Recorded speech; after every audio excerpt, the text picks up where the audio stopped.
હમણાં Valentine week આવે જ નહીં?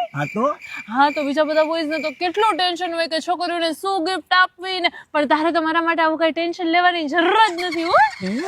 અરે વાહ, હા એ તું તો ખરેખર બીજી છોકરી કરતા અલગ હું નીકળી. જ કહી દઈશ કે મારે શું ગિફ્ટ જોઈએ છે ઈ તારે લઈ આવવાની, એટલે તારે વિચારવાની માથાકૂટમાંથી શાંતિ. બહુ સરસ શાંતિ છે આ તો. જો રોઝ ડે માં તો રોઝ, પ્રપોઝ ડે માં તો ડાયમંડ રિંગ આપીશ જ, પછી ચોકલેટ્સ, ટેડી, અને વેલેન્ટાઇન ડે માં મારો આઈફોન. આઈફોન તો સંતોષી સ્વભાવની રહી ને. આજે તો રોઝ ડે છે, મારો રોઝ ડે નો સરપ્રાઈઝ. હા, હા. એ ઉભર હું આંખ બંધ કરી દઉં. આખો happy rose day. Thank you. અરે પણ તો શું કેવું છું તને, એટલે નો ખબર પડે કે વેલેન્ટાઇન વીક માં કપડા મેચિંગ કરવાના હોય. એની સાથે 7 દિવસના કપડા મેચિંગ. હું તને ગિફ્ટ લઈ દઉં, શું ચિંતા કરો છો? તું મને ગિફ્ટ લઈ દઈશ. હાલે જો હું તને મસ્ત કપડાનું સિલેક્શન કરાવું ઈ. હાલે લે તું આ ટ્રાય કર, આમાં તું મસ્ત લાગીશ વેલેન્ટાઇન માં. ચકાચક જાજા પણ ટ્રાય કરી આવ. થેન્ક યુ શિવાની, પહેલી વાર કોઈ છોકરીએ વેલેન્ટાઇન માં છોકરાના ગિફ્ટ આપી છે.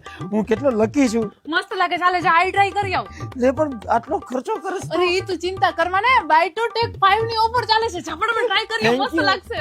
વાહ શિવાની, મસ્ત લાગે છે, પણ એક છોકરી થઈને છોકરાને ગિફ્ટ. આખા છોકરી સમાજે તારી પાસેથી શીખવા જેવું છે હો કાંઈ. અરે બસ હું તો છું જ ને સ્પેશિયલ. પણ હાલે ફટાફટ બિલ પે કરી દે, પછી આપણે મસ્ત જમવા જઈ. બિલ પે મારે કરવાનું, પણ આ તો ગિફ્ટ. હા તો ગિફ્ટ જ છે. સિલેક્ટ તો મેં કરી દીધું ને. સૌથી અઘરું કામ શું હોય? કપડા સિલેક્શન નું. તો ઈ તો મેં કરી દીધું ને. તો તારે તો હવે ખાલી શું કરવાનું છે? બિલ જ આપવાનું છે. તું કેટલો લકી છે ને. થેન્ક યુ કે મને.